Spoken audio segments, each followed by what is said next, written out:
Hey guys, welcome to Quickfix Guitar. My name is Aaron. If you're a returning viewer or subscriber, thank you very much for coming back. Your support is greatly appreciated. However, if you are new here, let me tell you all about what I do at Quickfix Guitar. So here on the channel, I upload 3 guitar lessons per week, every Monday, Wednesday and Friday, on songs from a variety of genres, but with a main focus around hard rock, rock, punk and metal. And then the following day, I release a cover of the song so you can see it played in its entirety. I also do review the odd piece of gear from time to time, guitars, pedals, amps, you name it. I love chatting about it. So if all those things sound like something that's interesting to you, please consider hitting the subscribe button, hit the bell notification so you don't miss a single upload, and let's jump into this Marcus King lesson. All right, lesson time, Marcus King, Lie, Lie, Lie. This is the opening track of his Young Blood album that came out in 2022. Super catchy song, and it's relatively easy to learn. So for this one, we are on the bridge pickup and we're in standard tuning, and you can hear it throughout some of the song, especially during the intro. He's got a little octave pedal going on, which gives it this sort of honky sound.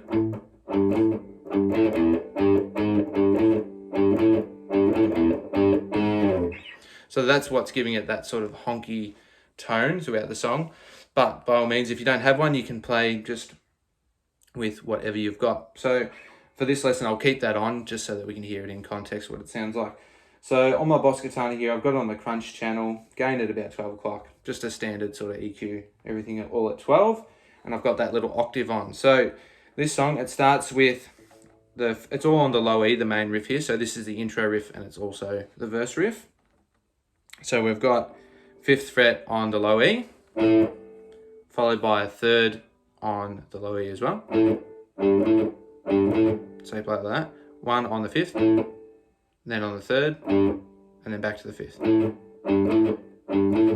Then followed by open, 3, 4. Just like that. So that's the main riff. So at the start, this is the only time it happens in the song.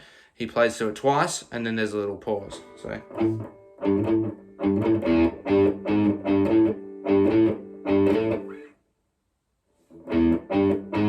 So that's a little bit, it sort of throws you off a little bit at the start of the song because it's the only time it happens. The rest of the time he just plays through the riff there. So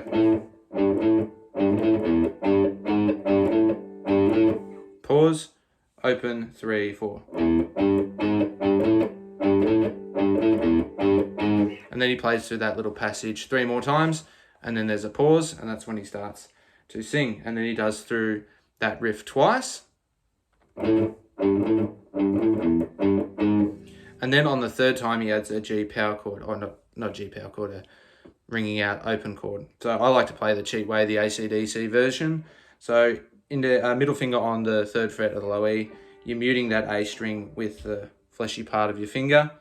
Ring finger on the 3rd fret at the B string, and pinky finger on the 3rd fret of the high E. So you can play a regular G chord, which actually sounds really nice, but I play that one, the cheats version. All right, so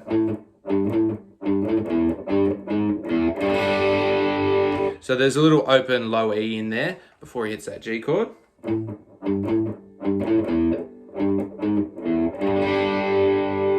Goes back to that riff again.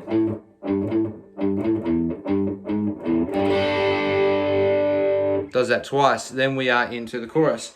So this chorus riff, it's relatively simple, but the timing of it is a bit strange, and sometimes you get a bit caught up onto it. I know when I was doing the cover for this song, it caught me out a few times because it feels like it starts halfway through the riff as opposed to starting at the start of the riff. And I will show you what I mean. Hopefully that makes sense.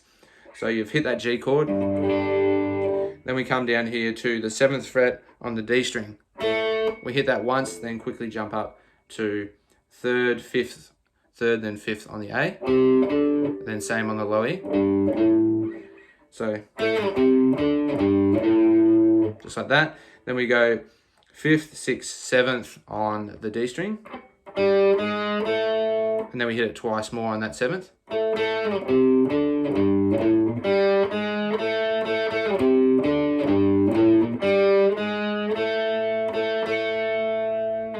There's a little, tiny little pause after you hit it twice on the 7th.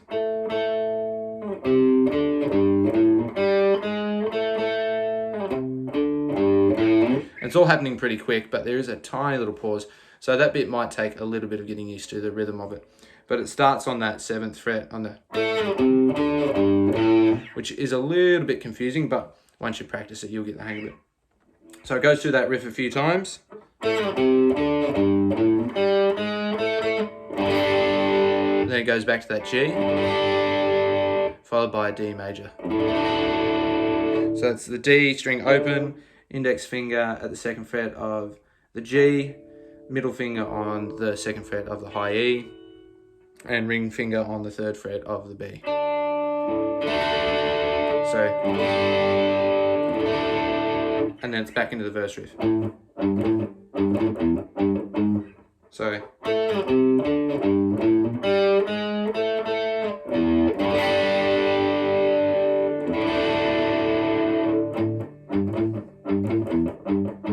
and it goes through that verse riff a few times, then adds the G, does that twice, goes back into the chorus riff, and then comes out and the solo starts. It's a pretty long solo. So underneath the solo, it plays that main verse riff, the intro riff as well.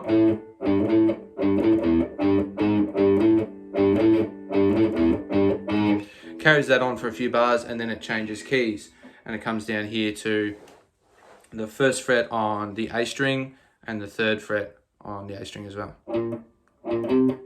So it starts on the 3rd fret there. So 3rd fret, and then 1st, 3rd, 1st, 3rd.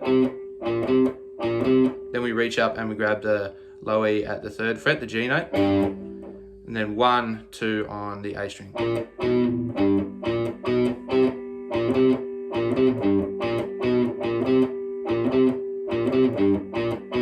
Does that to a few times, and then it finishes with 1, 3, 1, 3. And then it pauses, the music sort of drops out, and there's one G note that bends. So you're hitting that 3rd fret on the low E. Bend it a step, step and a half. And then we change keys again, and it goes back to the chorus riff, but it's playing a different version of the chorus riff. And this bit sort of tripped me up when I was learning it, because I thought it went back to the regular chorus riff that we learnt before, but it's slightly different. So it starts on here. It's the same notes, but it's just played on the lower string instead of down here at the 7th fret.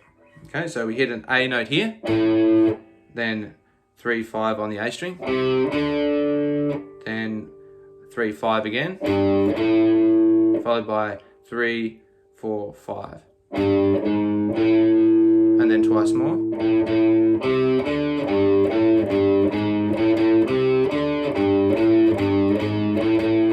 So it's the same as this riff.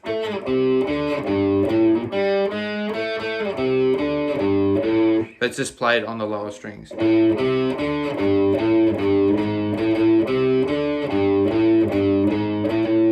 Hopefully that makes sense. But plays that through a few times, and then it goes back to a G. And then it's back to that intro riff again.